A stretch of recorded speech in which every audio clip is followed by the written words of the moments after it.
Le sujet relatif aux personnes démunies constitue un aspect non négligeable de la vie en société. En effet, comme tout citoyen, les personnes démunies ont droit à une vie sociale épanouie au sein de la communauté dans laquelle elles évoluent. Mais quels sont les appuis octroyés par la société à l'égard de ces personnes démunies? Vous trouverez des éléments de réponse dans un reportage que vous proposera la rédaction de Parole des femmes. Femme au grand cœur, Dolly Chilombo Kamba s'est engagée dans l'humanitaire depuis 2018 afin d'alléger les souffrances de sa communauté. Présidente de la fondation qui porte son nom, son principal combat est l'amélioration des conditions de vie des personnes démunies à travers la prise en charge sanitaire, la formation professionnelle et socio-culturelle, l'éducation ainsi que l'agriculture et l'élevage. Elle nous en parlera dans la rubrique rencontre. Et pour terminer, nous respecterons notre tradition en ouvrant comme à l'accoutumée le portail de l'actualité de la condition des femmes dans le monde. Bienvenue à toutes et à tous à ce nouveau numéro de Parole des femmes, votre rendez-vous hebdomadaire qui met en exergue la compétence féminine et qui permet à la femme de s'exprimer librement. Nous avons le plaisir de recevoir aujourd'hui sur ce plateau une femme au grand cœur, une femme dont les actions sociales lui permettent justement d'être au service des autres. C'est une femme très ambitieuse et elle a pour mission, à travers justement cet engagement social, de, on va dire, alléger la souffrance de sa communauté. Elle, c'est Dolly Chilombo Kamba. Nous la recevrons tout à l'heure, juste après ce reportage. Regardez.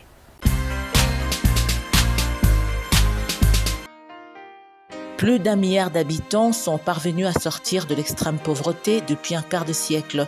Cependant, en dépit de ces immenses avancées, plus de 700 millions de personnes dans le monde vivent encore aujourd'hui avec moins de $2 par jour, soit environ 10% de la population mondiale qui pâtit souvent d'une mauvaise gouvernance et qui est tout particulièrement vulnérable aux défis pressants du changement climatique, de la pollution, de la fragilité des conflits, des violences et migrations forcées. Venir en aide aux plus pauvres et aux plus vulnérables est donc la priorité de la fondation Dolly Chilombo Kamba, une structure caritative d'origine RD congolaise qui s'engage en faveur des populations en souffrance, du développement durable et intégral. Elle se veut être une fondation qui améliore les conditions de vie des populations, surtout les plus démunies, dans les secteurs de la santé, la formation professionnelle et socio-culturelle, l'éducation ainsi que dans l'agro-pastorale en vue de lutter contre la pauvreté ainsi que la délinquance juvénile. La FDTK entend initier des plans d'action, des projets et des stratégies concrètes pour aider les femmes, les veuves, filles mères et désœuvrées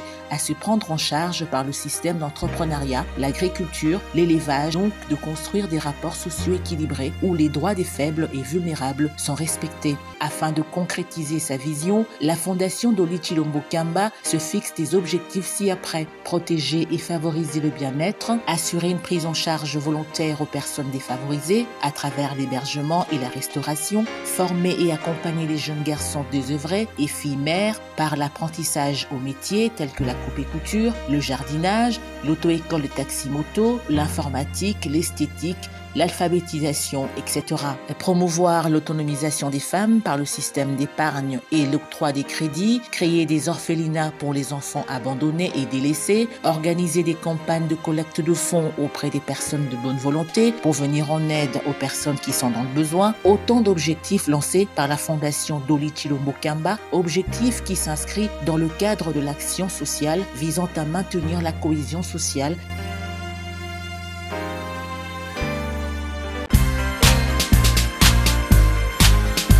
Merci à vous de nous rejoindre dans la deuxième partie de ce Parole des femmes consacrée, vous le savez, à la rubrique rencontre qui met en valeur, qui met en exergue une ou plusieurs invités. Et c'est avec beaucoup de joie et beaucoup de plaisir que nous recevons sur ce plateau cette femme au grand cœur, nous l'avions dit dans le sommaire.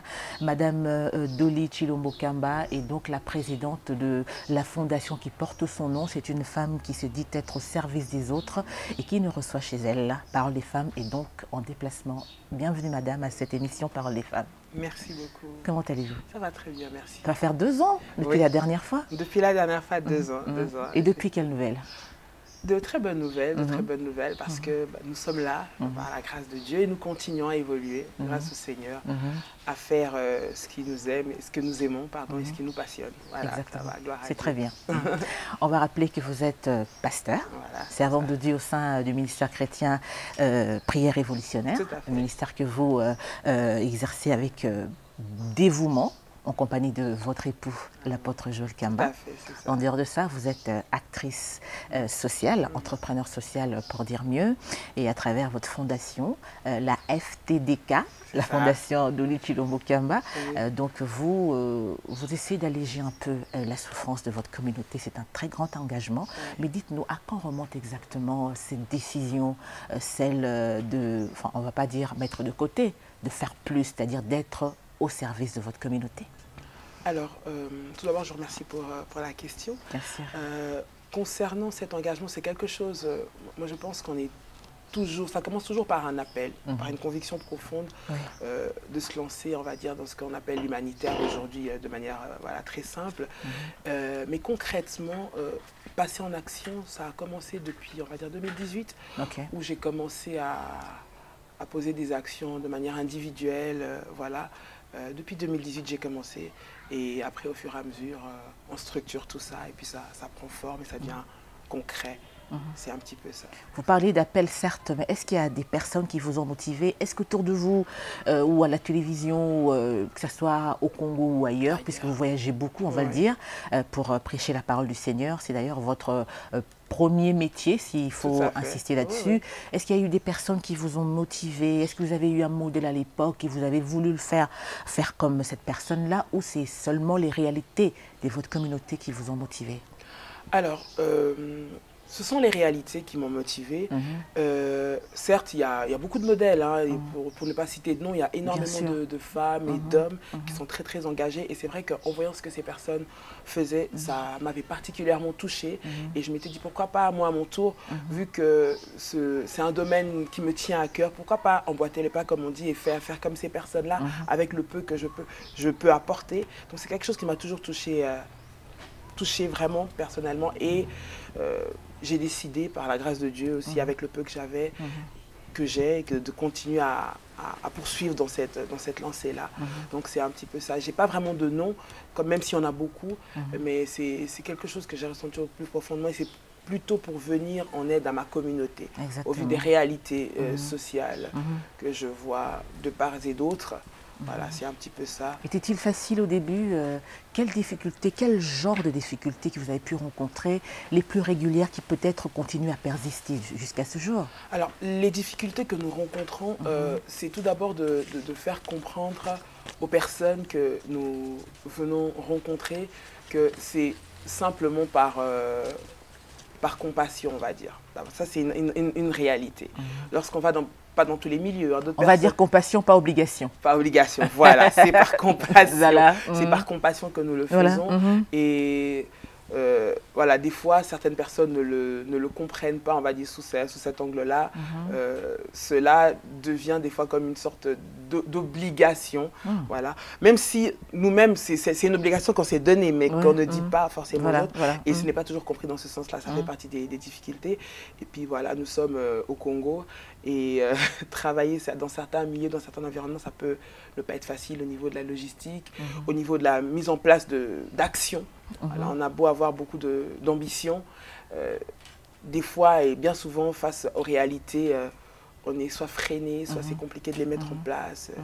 Au vu de beaucoup de réalités, on va dire logistiques, de mentalité aussi. Voilà, c'est un petit peu ça les réalités que nous rencontrons. On a envie de faire des choses, mais souvent on ne peut pas au vu de tous ces paramètres-là qui peuvent intervenir des fois. Il y a tellement de souffrance dans la communauté. Et êtes-vous un tout petit peu, enfin on ne va pas dire déçu, mais est-ce que cela devient-il lassant lorsque vous vous rendez compte que je vais donner la main, mais on veut prendre le bras et finalement tout le corps? Ça vous déçoit un tout petit peu?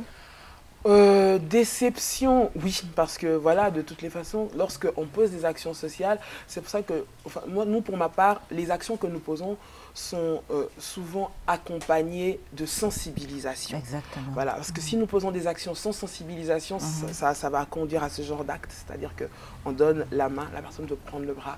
Mais lorsqu'on motive les actions que nous posons, pourquoi nous le faisons et pourquoi nous voulons qu'elles soient pérennes, qu'est-ce que ça doit produire, je pense que c'est beaucoup plus parlant pour les personnes qui le reçoivent et savent que ils peuvent compter sur la fondation, mais il y a aussi quelque part leur part à jouer. Ce n'est pas que nous exigeons quoi que ce soit, mais il y a quand même une prise de conscience dans le fait que nous venons apporter notre aide. Ce n'est pas, on va dire simplement aider pour que tous les jours ça reste...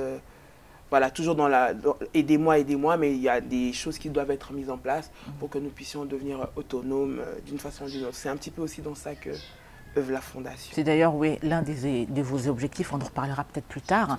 Puisqu'aujourd'hui vous êtes entrepreneur social, comment vous définissez-vous comme tel? Quels objectifs aimeriez-vous atteindre?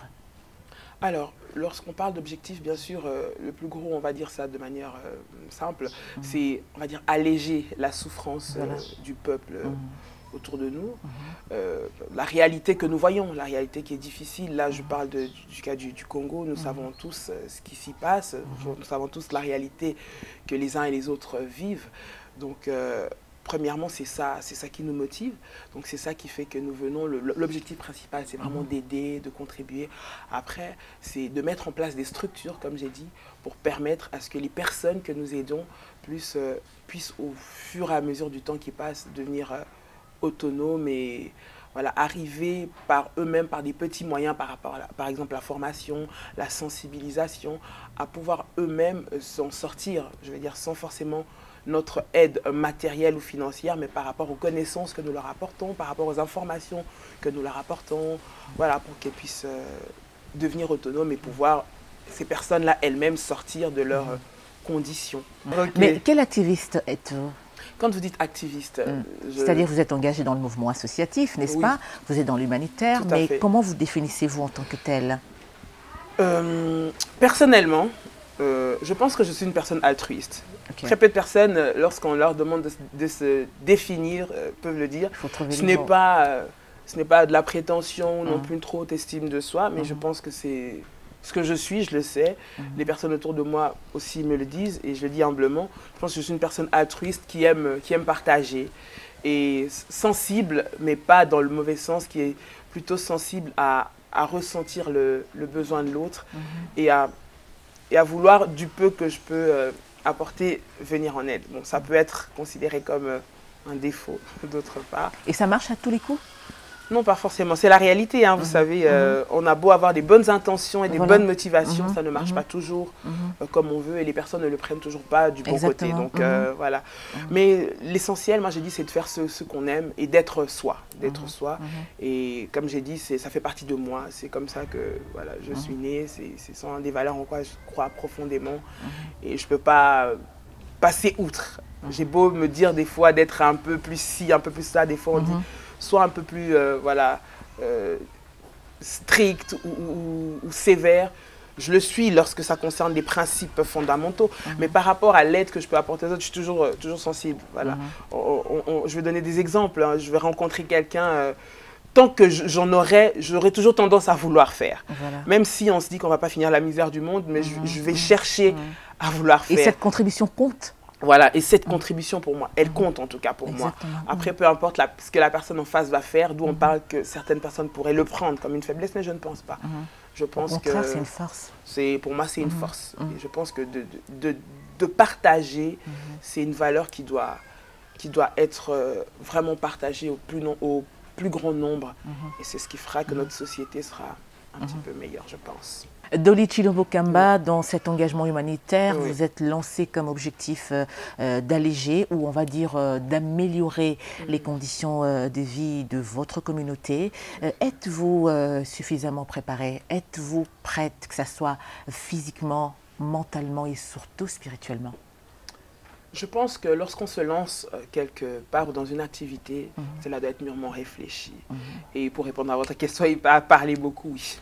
Je pense que je le suis par la grâce de Dieu. Je dis toujours par la grâce de Dieu parce que nous ne pouvons rien sans lui. Moi, j'y crois. Moi, je suis servante de Dieu. Et je pense que par la grâce de Dieu, oui. C'est pas facile tous les jours, mais nous comptons sur sa grâce pour nous accompagner. Absolument. Et en tout cas, mentalement, nous sommes prêtes. Je suis prête. Et quel est l'impact de cet engagement humanitaire dans votre vie personnelle? Ça m'apporte beaucoup. Personnellement, comme je vous l'ai dit tout à l'heure, je me définis comme une personne très altruiste. Donc j'ai besoin de partager, de communiquer, d'aider, en tout cas autour de moi. Et le fait de le faire et de me rendre compte que même s'il n'y a pas forcément, on n'attend pas forcément la reconnaissance de la part des autres ou de ceux à qui on va offrir, on va dire, nos services, mais de le faire, moi, ça me donne beaucoup de joie, beaucoup de bonheur, simplement, de le faire. Et je pense que ça m'épanouit de plus en plus. Voilà, si je peux dire ça. Et en dehors de votre mari qui, naturellement, vous accompagne, y a-t-il d'autres personnes qui, dès le début de cette vision, continuent à vous accompagner, croient en vous et espèrent vraiment que vous pourriez atteindre vos objectifs? Oui, il y a du monde, grâce à Dieu, qui m'accompagne. Et là, je parle, bon, il y a mon époux, il y a ma famille, c'est-à-dire mes enfants, mais il y a aussi, la communauté que nous avons au ministère qui sont avec moi. Il y a aussi des amis. En tout cas, il y a pas mal de monde qui croit en moi. C'est aussi un facteur, vous savez, des fois, face aux réalités, on peut être un peu découragé, mais lorsqu'on voit et qu'on sent qu'autour de nous, les gens nous disent « tu peux le faire, vas-y ». On sait que tu peux apporter quelque chose, c'est toujours encourageant. Donc c'est un facteur. Et surtout aussi, si on est entouré des bonnes personnes. Oui, je bénis vraiment le Seigneur parce que grâce à Dieu, on essaie de se mettre autour de nous des bonnes personnes et elles jouent bien leur rôle. Ah, ça c'est une très bonne chose. C'est vrai, vous êtes impliqué pleinement, même dans votre parler, on comprend que c'est une chose qui vous tient absolument à cœur. Et est-ce une implication au quotidien? Si oui, alors comment êtes-vous organisé? Comment arrivez-vous à concilier votre vie en tant que pasteur? Parce que déjà, au sein de l'Église, vous avez, en dehors du fait que vous êtes pasteur, vous avez aussi d'autres engagements. Comment faites-vous en tant que pasteur, en tant que responsable de cette fondation, en tant que mère, en tant qu'épouse? Bref, comment faites-vous pour concilier toutes ces responsabilités? C'est comme dans toute, on va dire, profession, toute vocation ou même, je veux dire, loisir, ou voilà, on s'organise. On s'organise et c'est dans l'organisation qu'on arrive à trouver le temps pour mettre chaque chose à sa place. Mon rôle de présidente de la fondation ne vient pas empiéter mon fonctionnement quotidien, c'est-à-dire servante de Dieu, même mère ou même épouse. Parce qu'en termes de la fondation, il y a une organisation, il y a un secrétariat, il y a un conseil d'administration, tout qui est mis en place du côté de la fondation pour que la fondation fonctionne avec ou sans ma présence, sur la base de l'organisation que nous nous sommes donnée et qui régit notre fondation. Donc de ce côté-là, après certes, c'est un engagement de tous les jours. Lorsque je suis sur le terrain, je m'organise toujours pour pouvoir accorder du temps, pour pouvoir être présente quand je peux. Mais même si je ne suis pas là, ça continue de fonctionner. Comme j'ai dit, avec ou sans moi, les choses vont. Parce que c'est devenu, au début c'était une vocation personnelle que j'ai partagée avec les gens autour de moi. Et ceux-là qui l'ont bien adopté continuent de suivre et travaillent de la même façon. Donc ça va. Et puis après, on s'organise au niveau de la famille, au niveau du ministère. Chaque chose à sa place, par la grâce de Dieu, toujours. C'est aussi être un très bon leader lorsqu'on communique sa vision à la communauté. Je pense que, exactement, c'est tout à fait ça. Le but n'est pas de la garder pour nous, mais de pouvoir la partager. Et par la grâce du Seigneur, c'est ce que nous faisons. En tout cas, parlant de la fondation, c'est pour ça que j'ai dit tout à l'heure, j'ai la grâce d'avoir des bonnes personnes autour de moi, sur qui nous pouvons nous reposer, on va dire, pour être sûr que le fonctionnement suive. Voilà. Donc c'est ça. Donc partager la vision, partager cette passion, et puis ça avance comme ça. Vous serez d'accord avec moi sur le fait qu'il existe beaucoup d'idées reçues sur l'engagement humanitaire, notamment n'importe qui peut s'engager, il suffit seulement d'être animé des bonnes intentions. Est-ce réellement simple de s'engager dans l'humanitaire? Je pense que l'humanitaire a ses réalités. A ses réalités parce que il ne s'agit pas que de bonne volonté. J'ai toujours dit, je dis souvent, la bonne volonté seule ne suffit pas. Ça ne suffit pas. Il faut être préparé psychologiquement, il faut être préparé financièrement, il faut être préparé spirituellement.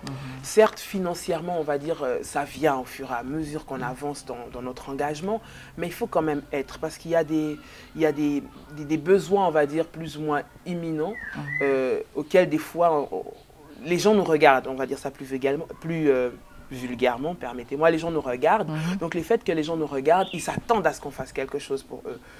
Des fois, pas forcément la fondation, mais par exemple, ma personne. C'est-à-dire que je vais aller à un endroit où on va voir mon visage, on va me reconnaître, par exemple. Et pour eux, ça ne va pas être la fondation, le temps de leur dire allez à la fondation, allez faire votre demande, allez poser votre requête, etc. Ils ont besoin d'une aide ponctuelle ou immédiate. Donc, de ce fait-là, il faut être, entre guillemets, un peu préparé. Et aussi être préparé du fait que si on ne peut pas forcément faire ce à quoi les gens s'attendent, il y a un jugement d'où je dis qu'il faut être préparé psychologiquement, il faut être fort, se dire que ce n'est pas parce que je n'arrive pas à poser une action que tout mon engagement est mis en cause. Toutes ces choses-là sont réellement... ça joue. Parce que des fois, on peut se remettre en question du fait d'être buté à certaines difficultés. Est-ce que ça vaut la peine que je continue? Mais je pense que l'engagement en vaut la peine.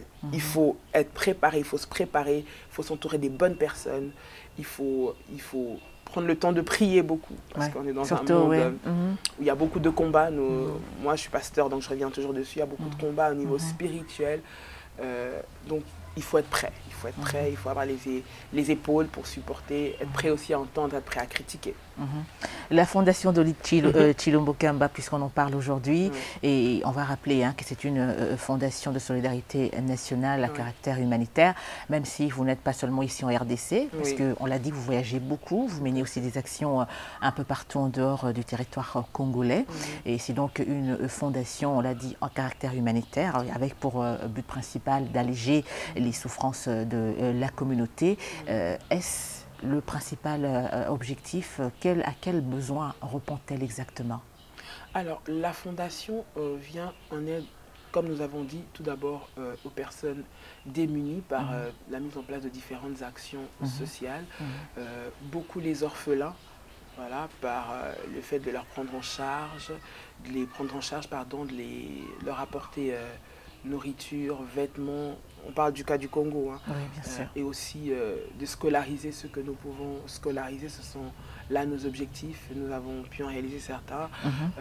Il y a également la prise en charge de toutes les femmes veuves, les jeunes filles mères qui n'ont pas d'activité professionnelle ou qui ne savent pas comment s'en sortir par le biais des formations, de l'aide peut-être à l'entrepreneuriat pour qu'elles puissent se développer dans leurs activités. La formation aussi, il y a beaucoup qui ne savent rien faire.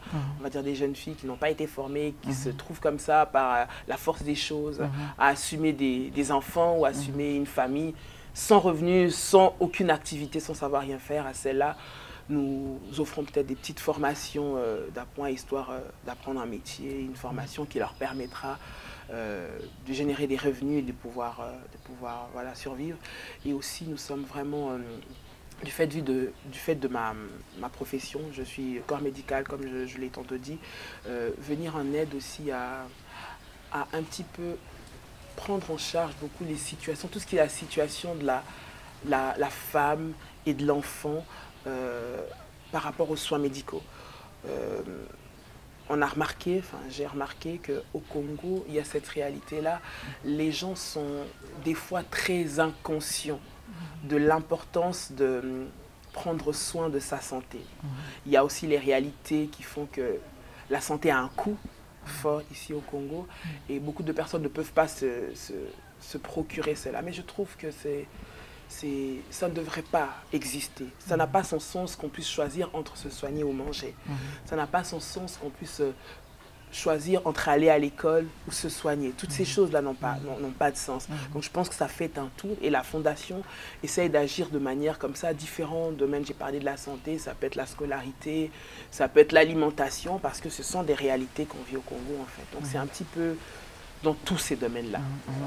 J'ai une question qui vient d'arriver tout de suite avant de revenir sur la Fondation. C'est vrai, avec l'expérience que vous avez, corps médical, infirmière, avec l'expérience extérieure, si on vous posait la question de savoir quelles propositions pouvez-vous donner pour justement permettre à ce qu'il y ait une prise en charge sanitaire, surtout pour la population démunie?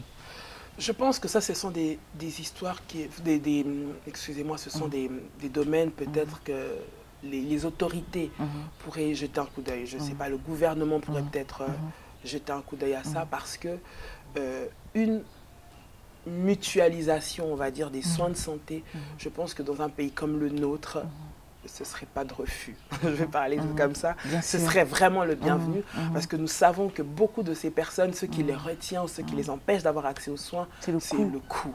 Donc les personnes démunies, moi c'est les personnes que je rencontre, doivent faire des choix entre si elles doivent se nourrir ou si elles doivent se soigner. Donc la plupart font de l'automédication pour se soigner. Voilà. Et nous savons les risques. Voilà.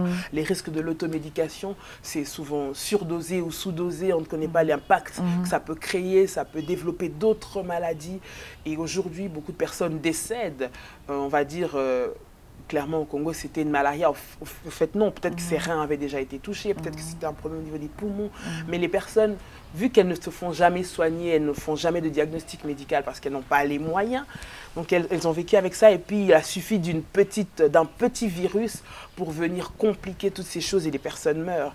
Voilà, c'est un petit peu ça. C'est aussi par rapport, en parlant même des accouchements, beaucoup de femmes, au jour d'aujourd'hui, ça c'est quelque chose, permettez-moi de dire, qui me tient vraiment, vraiment à cœur. Beaucoup de femmes aujourd'hui décèdent des suites d'accouchement. C'est quelque chose qui est, pour moi, inadmissible. Je ne conçois pas qu'en plein 21e siècle, en 2023, dans un pays comme la RDC, des femmes décèdent en allant donner la vie. C'est quelque chose qui, pour moi, m'est insupportable.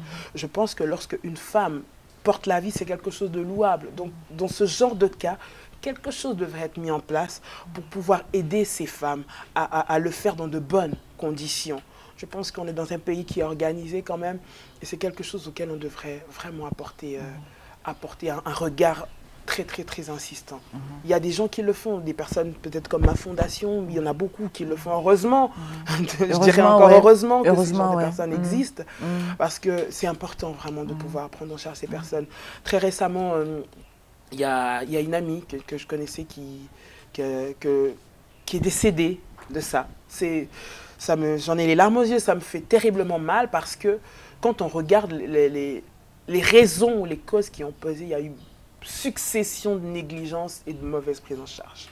Et là, d'ailleurs, le corps médical est pointé du doigt. Souvent, c'est par erreur médicale que ça arrive. Il y a des erreurs, c'était suite à une erreur médicale. Mais ça aussi, c'est suite aux structures qui existent. Il y a beaucoup de structures. Exactement. Vous voyez, quand l'État ne prend pas suffisamment les choses en main, alors il y a des personnes qui le font, croyant bien faire, avec beaucoup de bonne volonté, mais nous savons tous que derrière ça, il y a beaucoup d'incompétence, il y a beaucoup de personnes qui ne connaissent pas leur métier. Pourtant, il y a des professionnels qui savent et qui connaissent leur métier, mais qui se retrouvent à ne pas pouvoir exercer. Alors les personnes qui le font, peut-être avec bon cœur au début, voilà, se retrouvent après face à des cas qu'ils ne peuvent pas prendre en charge, des populations qu'ils reçoivent, qu'ils ne peuvent pas soigner, qui décèdent suite de tout ça, des complications, tout ça. Donc voilà, c'est des choses que l'État devrait prendre en charge. Alors nous, de notre part, en tant que fondation, nous apportons notre aide avec ce que nous pouvons pour aider aux soins, pour contribuer à ce que les gens payent des soins convenables, on va dire, pour pouvoir se faire soigner. C'est un petit peu ça. Et comment est organisée la fondation ? Par rapport à ça, donc voilà, comme c'est une fondation qui est en train d'être mise en place. Donc lorsque les gens viennent avec leur cas, par exemple, nous les étudions, bien sûr. Et après, il y a une décision qui est prise. Nous ne pouvons pas prendre tout le monde, comme j'avais dit. C'est une fondation avec les faibles moyens que nous avons. Des critères. Non, je veux dire peut-être par rapport aux urgences qui se présentent. C'est les seuls critères que nous allons tenir. C'est par rapport à l'urgence, de l'urgence vitale, souvent. Voilà, c'est ce qui va nous conduire peut-être d'aller dans un côté plutôt que de l'autre. Voilà, les urgences se posent à différents niveaux, mais c'est principalement l'urgence. C'est pas un critère physique ou social ou quoi, non. C'est vraiment l'urgence qui nous pousse à agir parce que... Et là, vous avez des hôpitaux partenaires avec qui vous travaillez? Pas encore. Et comment? Ce que nous faisons, c'est que nous essayons de voir avec les hôpitaux que nous recommandons parce que nous avons... Mais il n'y a pas de partenariat en tant que tel qui est signé avec ces hôpitaux. Juste une recommandation. Voilà, c'est des recommandations que nous donnons par rapport à ce que nous connaissons parce que nous avons des personnes... Et vous couvrez la charge. Voilà, et nous prenons en charge par rapport à tel ou tel... hôpital, par exemple, que nous connaissons, mais ce n'est pas que nous avons des partenariats avec eux. En tout cas, pas encore à ce niveau-là. Pour l'instant, voilà. Mais vous projetez. C'est un projet. C'est tout à fait un projet. Donc voilà, je profite de l'occasion. C'est un projet. Être en partenariat avec différentes cliniques, centres hospitaliers, de la commune, il y en a, avec lesquels nous pouvons venir en aide pour des cas tels que tous les exemples que je viens de donner. Hein. Voilà, exactement. Voilà. La FTDK a pour cible, vous l'avez vous-même dit, on va quand même le rappeler, d'abord les personnes démunies, on va prendre les orphelins, les veuves, les filles mères, les jeunes. Les jeunes qui, communément appelés les chégués. Les chégués, tout ça, ouais. Alors, comment faites-vous pour les atteindre? Est-ce que c'est vous qui allez vers eux ou ce sont eux qui viennent vers vous? Alors, au début, quand nous avons commencé, c'est nous qui allons vers eux. Et comme vous savez, on est au Congo, hein, bouche à oreille, ça va très très vite. C'est une forte communication. Ah, exactement, c'est une communication qui marche. Ah oui, un véritable outil. Le bouche à oreille marche. Donc, au fur et à mesure, ce sont les gens qui viennent vers nous. Ils ont entendu parler de la fondation, on a un siège. Donc, les gens viennent, se présentent et je vous dis que quand on a ce genre d'activité, on est terrible. Hein. On est sollicité, ultra sollicité. Et comme je le dis, malheureusement, nous n'arrivons toujours pas à répondre aux besoins de tout le monde au vu des réalités, au vu des moyens. Grande, il y a beaucoup de besoins. Beaucoup de besoins. Et nous ne pouvons pas prétendre arriver à gérer les besoins de toute une communauté, et même pas de tout un quartier. C'est énorme, ils sont énormes. Nous évoluons dans un quartier... les quartiers reculés, nous sommes dans la commune de l'Ansélé, donc vous voyez c'est beaucoup un milieu rural, les personnes ne sont pas forcément cultivées, beaucoup ne travaillent pas, beaucoup n'ont pas d'informations, donc vous voyez un peu le niveau de la population. Il faut plus d'efforts pour descendre à leur niveau. Voilà. Est-ce toujours facile? Il y a, comment dire, pas des efforts, pour moi, je parle pour moi, parce que, étant donné comme j'ai dit que c'est mon caractère, mais c'est vrai que ça demande, il faut se faire comprendre. Voilà. Il faut se faire comprendre et c'est là que quand j'avais dit au début, des fois, on n'est pas bien compris. Voilà. On va peut-être parler de certains critères ou de l'importance d'avoir une formation plutôt que de venir tendre la main à tous les coups. D'autres personnes ne vont pas se rendre compte de l'importance. Pour eux, ils ont besoin qu'on leur donne, ils n'ont pas besoin qu'on les forme, en fait. Ils ont juste besoin qu'on leur donne à manger. Et ça, on va leur faire comprendre que... Et quand on parle de formation, le nombre réduit. Voilà. Dès qu'on parle de formation, il y a moins de personnes qui arrivent. C'est vrai? Voilà. Oui, il y a moins de personnes qui arrivent parce que du coup, je parle en lingala et ça, non, on ne dit pas qu'otanga, c'est apprendre quelque chose, apprendre un métier. On ne retourne pas à l'université, ce n'est pas une faculté, c'est juste apprendre un métier, se professionnaliser. Mais je pense que du fait de peut-être il y a beaucoup de fondations qui ont travaillé, les gens commencent de plus en plus à comprendre que c'est important de se former. Et pour pouvoir obtenir de l'aide, la condition, c'est d'accepter aussi de faire quelque chose. Et il y a de plus en plus de personnes qui comprennent ça. Mais pour vous dire, maintenant, les gens viennent de plus en plus vers nous. Puis après, on regarde par rapport à certains critères pour que ça puisse être quelque chose de sérieux aussi. Donc, il y a des gens qui analysent les cas et de crédible. Voilà, on ne va pas prendre... tout le monde et laisser les vrais cas sociaux à l'extérieur et nous occuper de ceux qui ont juste besoin de se nourrir ou d'avoir un petit peu d'argent, pour parler comme ça. C'est un petit peu ça. Alors madame, c'est vrai que toutes ces femmes viennent beaucoup plus pour lutter contre la faim, parce que c'est une réalité.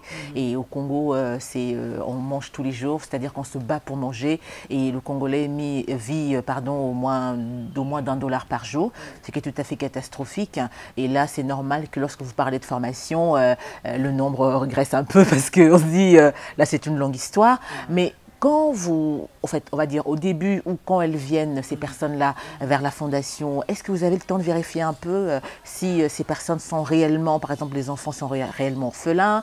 Est-ce qu'elles sont réellement veuves, ces femmes-là? Est-ce que ce sont vraiment des filles mères? Comment faites-vous pour enquêter un peu sur leur situation? En parlant peut-être des orphelins, généralement, nous veillons à ce qu'ils viennent d'une structure.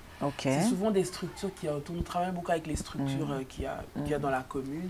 Et lorsque nous posons des actions, on va dire, pour les orphelins, c'est dans une organisation, dans un milieu précis que nous maîtrisons. Après, pour ceux qui viennent, comme on est à Kinshasa, il y en a qui viennent d'eux-mêmes. Quand il s'agit de nourriture, parce que c'est le besoin, la plupart viennent, si on en a, bien sûr, on va partager, par humanité, on ne va pas laisser quelqu'un qui nous dit de mourir de faim, mourir de faim.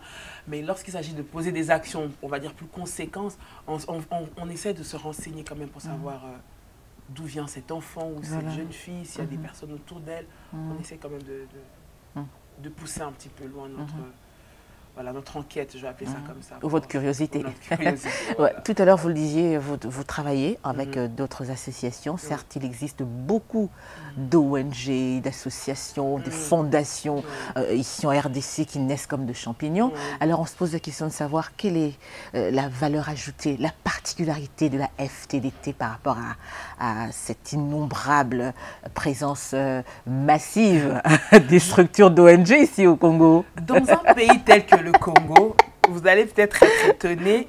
Je vais vous dire, certes, il faut de l'encadrement, on va dire, ça c'est de la part de l'État, par rapport au fait de l'enregistrement des valeurs de ces ONG, mais je pense que c'est pas de trop. Il peut en avoir encore. Tant qu'elles sont sérieuses, tant qu'elles font, elles atteignent les buts pour lesquels elles sont définies, qu'elles doivent faire, je pense que c'est pas de trop. Donc la fondation de l'Ichilomba Kamba, je pense qu'elle n'a pas de trop dans tout cet univers-là. Nous venons apporter notre pierre à notre niveau. Kinshasa est grand, le Congo est grand, nous n'avons pas la prétention de couvrir tout le Congo, toute la République démocratique du Congo, ni encore toute la commune de Lansele, mais je pense que dans le milieu où nous sommes, il est important pour nous d'être là. Et la preuve, lorsque nous avons commencé, ça ne désemplit pas, j'aimerais dire. Cela montre qu'il y a un besoin. Et cela aussi montre de l'autre côté, chez nos autres partenaires ou des personnes qui sont aussi dans le domaine associatif, il y a tout autant des demandes. Le fait de l'arrivée ou de la présence de la fondation de l'Ichilomba Kamba n'est pas un problème. Ce n'est pas un problème pour moi. Je pense qu'on a notre carte à jouer et on va se faire notre place. Absolument. Et alors, combien de personnes encadrez-vous, que ce soit les veuves, les orphelins, les jeunes? À peu près, est-ce qu'on peut connaître le nombre? En termes de nombre, on n'a pas vraiment encore identifié le nombre, étant donné qu'au niveau de la structure, ça fait depuis 2022 que nous l'avons structuré, c'est-à-dire où nous travaillons avec toute une organisation, un bureau, mais on est pour le moment entre les femmes, les enfants, à peu près une centaine, on va dire, une bonne centaine pour l'instant que nous connaissons, que nous suivons. Ah mais c'est pas rien. Voilà. Ah ben c'est pas rien. Voilà, alors parlons de bailleurs de fonds, vous en avez? Est-ce que vous travaillez ou oui bien sûr vous menez des activités avec des fonds propres? Vous avez quelques bailleurs qui vous soutiennent un peu financièrement? Non, on n'en a pas. On n'en a pas pour l'instant. D'ailleurs, je fais appel à vous très chers bailleurs de fonds. La fondation de l'Ichilomba Kamba a besoin de vous pour arriver à atteindre les objectifs qu'elle s'est fixée par rapport à venir en aide aux populations démunies. Nous avons grand besoin de vous. Pour l'instant, c'est vraiment sur fonds propres que nous le faisons et aussi sur les quelques cotisations des quelques membres qui nous soutiennent et qui croient en nous. C'est principalement avec ça que nous fonctionnons. Et dites-vous qu'à cette échelle-là, nous ne pouvons pas faire de miracles. Bien sûr. C'est vraiment du bénévolat, c'est vraiment de l'aide ponctuelle, comme je dis, c'est vraiment jouer au sapeur-pompier. Les exemples que je donne, c'est pour montrer que nous avons besoin d'aide. Nous avons besoin d'aide, en tout cas de ce côté-là, pour pouvoir arriver à mettre en place des gros projets.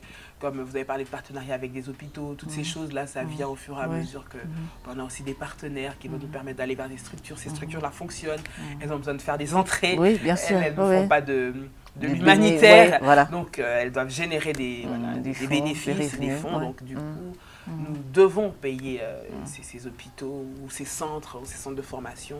Tout ça nécessite des finances, nécessite des fonds et nous en avons besoin. On va rappeler que c'est officieusement depuis 2018 que vous avez commencé peut-être timidement ou par hasard, ou bon, tiens, je vais essayer pour voir. Et puis, c'est devenu un véritable engagement jusqu'à ce jour. Et bien sûr, il fallait structurer, mettre de l'ordre, créer carrément, avoir un statut, voilà, pour rendre ça beaucoup plus crédible, n'est-ce pas? Alors, qu'est-ce qu'on peut retenir comme bilan on va dire, de ces 2 dernières années? Le bilan est-il positif ou vous n'êtes pas encore arrivé vraiment? Quel bilan pouvez-vous dresser? Nous sommes en train de... Il est positif. Il est positif parce que nous avançons, nous voyons des résultats de ce que nous avons déjà fait. C'est ce qui peut nous assurer ou nous montrer que on est dans le bon, comme on dit. Mais nous n'avons pas encore tout atteint, bien sûr. Bien sûr, Nous avons beaucoup d'ambition avec la Fondation et nous espérons pouvoir y arriver très très prochainement, selon ce que le Seigneur voudra. Et donc nous sommes en train de travailler sur ça, nous travaillons activement sur ça, mais le bilan est positif plutôt, est positif. Alors vous êtes dans plusieurs domaines, on a dit la santé tout à l'heure, vous aviez évoqué justement cette prise en charge des personnes démunies avec des bonnes idées que vous avez pu proposer et vraiment toutes les personnes qui fréquentent votre fondation, on va dire, ont une chance parce que avec vous comme corps médical, vous savez vraiment bien agencer les choses pour leur permettre justement de bénéficier des soins médicaux. Il n'y a pas que ça, il y a aussi pourquoi pas la formation. Vous avez parlé de, on va dire, la formation socio-culturelle des jeunes, également des filles mères aussi, et pourquoi pas de ces jeunes pour qu'ils soient à l'abri de la délinquance juvénile. Alors, quelles sont les différentes activités que vous avez déjà pu mener sur terrain? Alors, par rapport aux activités de jeunes, nous sommes en préparation de tout ce qui est, vous savez, les activités des loisirs. Nous savons que la plupart des loisirs encadrés, ça encadre des jeunes, ça leur met des barrières, ça leur donne certains principes. Et c'est sur ça, nous travaillons avec des équipes de football, nous travaillons avec des jeux que nous développons pour les jeunes filles, des fois même pour les mamans, hein, type Nzango, tout ça.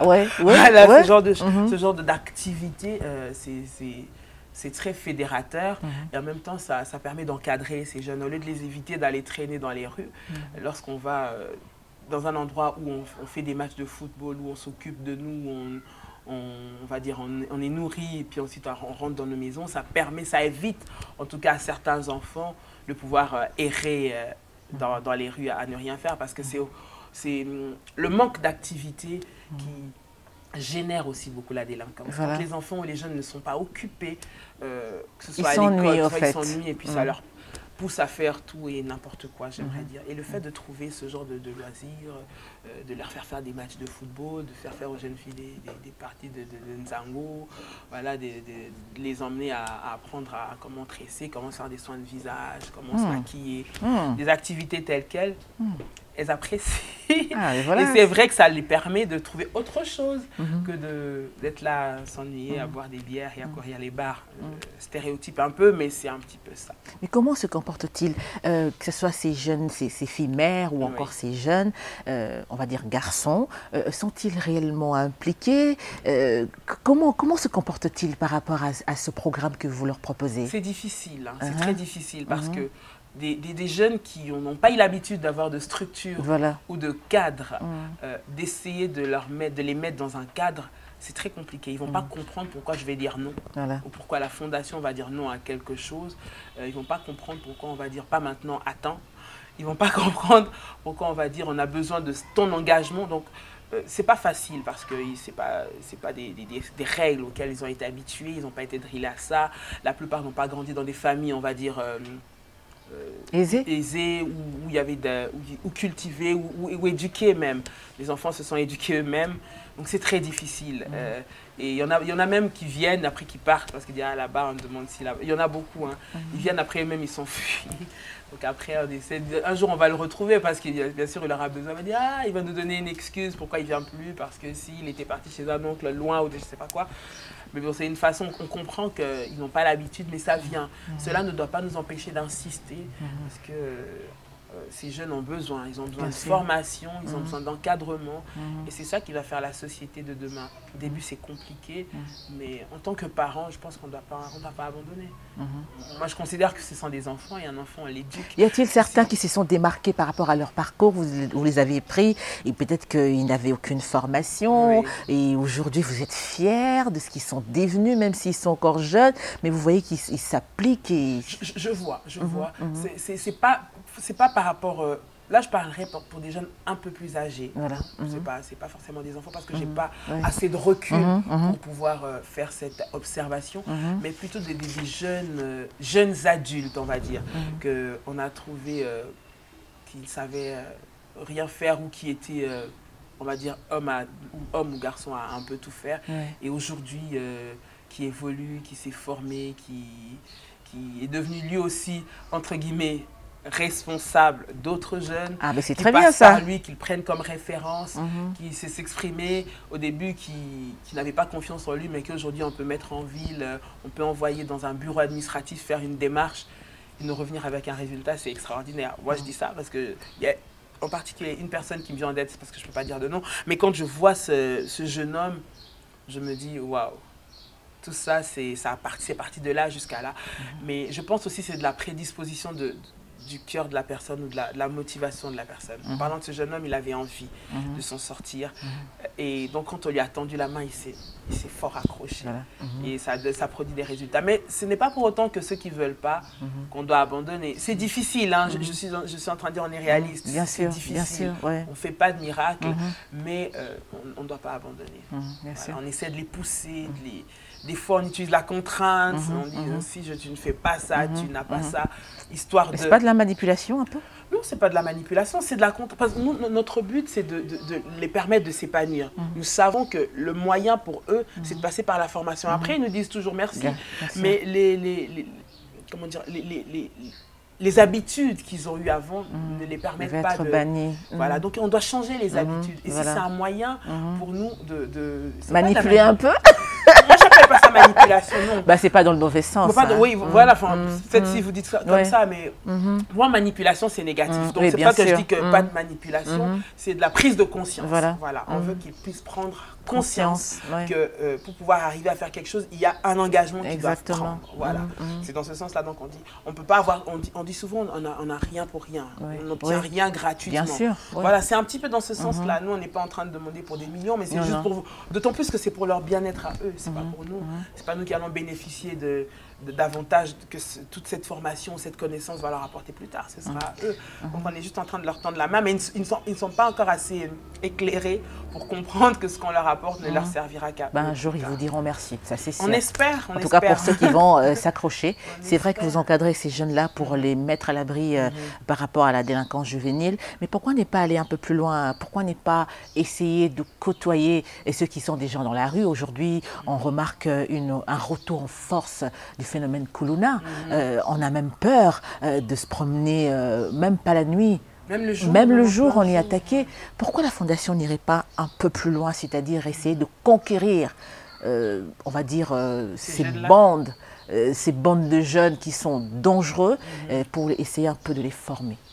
Oui, ça c'est, vous savez, c'est un travail, c'est tout un travail au niveau social, au niveau psychologique, et ça nécessite qu'on puisse avoir aussi des compétences pour pouvoir savoir comment les aborder. Vous savez, c'est pas toujours facile d'aller vers ce genre de milieu, en particulier les jeunes qu'on appelle communément Kuluna, ou même les enfants de la rue. Hein. Donc il faut avoir, je pense, des professionnels qui nous accompagnent. Et bon, nous espérons qu'il y en ait plusieurs qui intègrent la Fondation. Ça va nous permettre d'avoir des connaissances, d'avoir les compétences pour pouvoir aller beaucoup plus loin. Mais c'est des objectifs. Hein. Ce sont des projets qu'on a. On a énormément de projets. On les structure. Au fur et à mesure, on essaie d'en atteindre un par un pour pouvoir faire le travail qu'on est appelé à faire. C'est un travail d'ensemble. Ce n'est pas un travail que d'un seul corps de métier. On a besoin de beaucoup de professionnels au sein de la Fondation pour atteindre différents domaines. Moi, en étant pasteur, je sais comment encadrer spirituellement, je sais comment conseiller, je sais comment prier pour les gens, je sais comment venir en aide à l'âme, on va dire, parce qu'on sait qu'il y a beaucoup de réalités spirituelles. Et en tant que corps médical, ensemble, je peux donner quelques petits gestes, soins techniques parce que je sais les faire, mais tout ce qui est social, bon, ça se lie un peu, j'apprends sur le tas, je peux le faire, étant donné que le métier de pasteur va nous pousser à connaître un peu cette réalité, mais je pense qu'il y a des professionnels aussi, chacun a son domaine de compétences et chacun est appelé à faire son métier. Nous en avons besoin et s'ils viennent auprès de la Fondation, je pense que c'est aussi un appel, hein, ça va nous permettre de mettre en place beaucoup de bonnes choses pour pouvoir avancer. Vous avez certes réalisé beaucoup d'activités sur terrain, en tout cas par rapport à vos moyens bien entendu, et croyez-moi, c'est pas rien, c'est beaucoup. Alors, quelles sont les activités qui vous ont le plus marqué, ces activités qui ont marqué vraiment la présence de la FTDK et dont vous êtes fiers? Une rentrée scolaire qu'on a eu à effectuer dans une école de la place, c'était extraordinaire. C'est vrai. C'était en quelle année? C'était en 2020, l'année passée, la rentrée passée, exactement, la rentrée passé.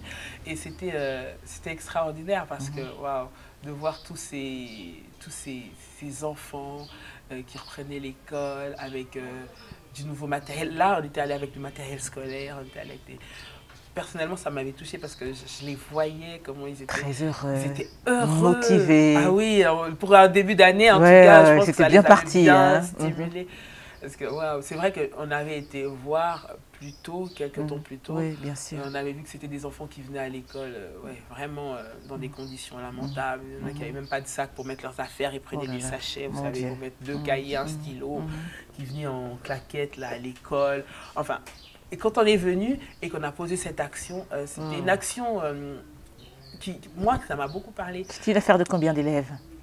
Il y avait une soixantaine à peu près d'élèves. Ouais, c'était une soixantaine d'élèves à peu près. C'était des enfants entre première et 5e primaire. Voilà. Vous en avez même de larmes aux yeux. Oui, c'était extraordinaire. Non, mais ça me revient. C'est une expérience qui était vraiment extraordinaire. C'était extraordinaire. Et quand on voit ce genre de rendu sur le visage des gens, ça surtout les enfants. Ah, les enfants. Ce sont des anges. Moi, je suis une fan d'enfants. J'aime beaucoup les enfants. J'aime beaucoup les enfants. Donc, quand je vois des enfants heureux, voilà, ça me fait, je ne supporte pas de voir un enfant dans la souffrance. Et c'est pour ça que je tiens, ou je veille à ce qu'au-delà, le fait de venir en aide, les éduquer, parce que je pense que c'est l'éducation qui va les éviter beaucoup. Absolument, absolument. En tout cas, chapeau à la FTDK pour toutes ces activités. C'est vrai que vous avez beaucoup de projets, des projets à court, moyen et à long terme. Peut-on connaître quelques-uns? Alors, à moyen terme, on va dire, le court terme, on le fait au quotidien. Oui, bien sûr. On sait tout ce que c'est manger, c'est nourrir. Et, à moyen terme, on est en train d'ouvrir un centre de couture pour des jeunes filles. Qu'on va faire en parlant de centre de formation, ce sera la fondation qui va mettre en place les lieux, les appareils, le matériel, tout ça. Voilà, et aussi de bureautique. C'est ça qui est notre moyen terme. Et puis à long terme, un orphelinat, pourquoi pas un centre de santé. Ça, c'est quelque chose, par la grâce du Seigneur, je sais qu'on y arriverons, pour lequel nous sommes en train de nous battre. Un centre de santé, principalement avec la mère et l'enfant. Ça, c'est quelque chose un engagement que j'avais pris personnellement. Je me souviens, c'était il y a très, très, très longtemps. À l'époque... Une petite anecdote. À l'époque, je venais de rencontrer mon mari et je lui disais, moi, quand je finirai mes études et que j'irai au Congo, je vais faire je ne sais pas comment ça s'appelle, à l'époque, je ne sais pas comment donner ça, un centre d'accouchement où on prendra des sages-femmes qui s'occuperont des... Parce que cette histoire de décéder, avant même que moi-même je puisse expérimenter ça de quelqu'un de proche, ça m'a toujours choquée. Voilà. Ça m'a toujours choquée, donc je m'étais dit que j'allais le faire et je pense que ça fait partie des projets à long terme. Centre de santé et puis... surtout dans la prise en charge de la mère et de l'enfant, planification familiale aussi. Il y a beaucoup de jeunes filles dans le milieu où je suis qui ont des grossesses non désirées, qui ont une vie très désordonnée parce qu'elles ne savent pas comment la prendre en charge. C'est important. Le planning familial, ça c'est quelque chose que sur le long terme, on va pouvoir faire aussi. Merci beaucoup, madame, d'avoir eu le temps de répondre à nos questions. Ça a été un plaisir, en tout cas, pour nous, de vous avoir reçu, même si c'est vous qui nous avez reçu Parole des femmes à l'extérieur. Donc, bonne chance à la FTDK et bon vent surtout et bon courage. Merci beaucoup. Nous allons, mesdames, messieurs, avant de mettre un terme à l'émission de ce jour, vous proposer la rubrique Clin d'œil. Regardez.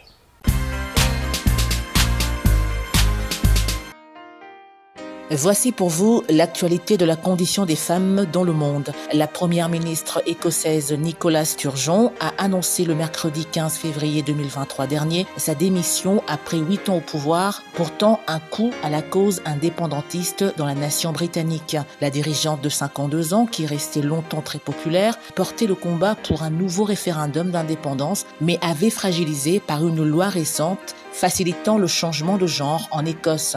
Son départ, sans successeur évident, porte un coup à la cause indépendantiste, le combat de sa vie dont elle était la figure incontestée, déterminée et appréciée du public.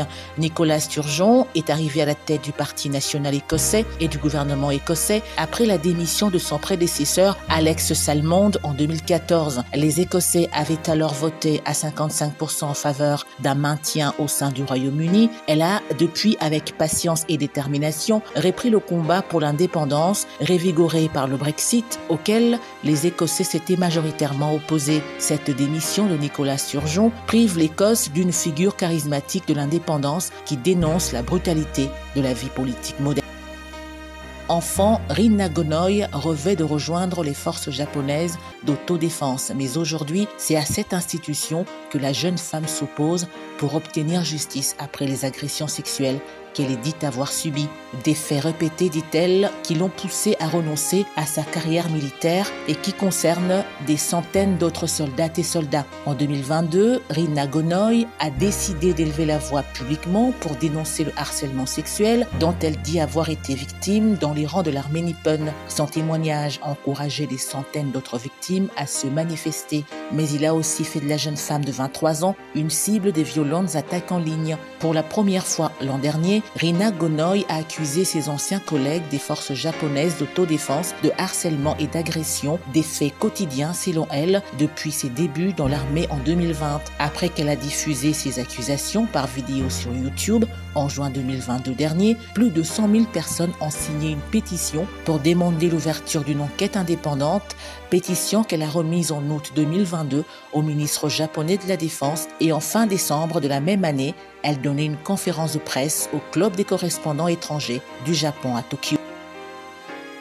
Connue mondialement pour ses multiples rôles dans des films d'action du cinéma de Hong Kong, notamment de Tigre et Dragon, et c'est finalement grâce au cinéma indépendant qu'elle gagne sa concrétisation. Michelle Yeoh a reçu le dimanche 12 mars 2023 dernier l'Oscar de la meilleure actrice dans Everything, Everywhere, All at Once. À 60 ans, l'actrice née en Malaisie devient la première femme d'origine asiatique à remporter cette récompense dans cette catégorie en 95 ans de cérémonie. Elle a tenu à dédicacer ce prix à sa mère et à toutes les mères dans le monde, car ce sont elles les super-héros. Elle conclut son discours empreint d'émotion en remerciant l'Académie. Grâce à vous, l'histoire est en marche. L'Oscar vient couronner une saison des récompenses exceptionnelles.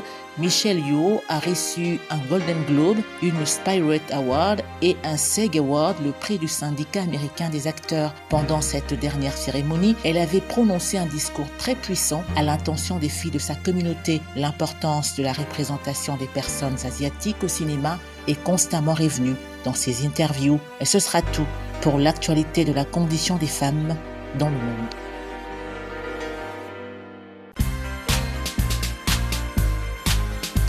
Parole des femmes, c'est terminé pour aujourd'hui. Ça a été un plaisir pour nous de vous l'avoir proposé et présenté.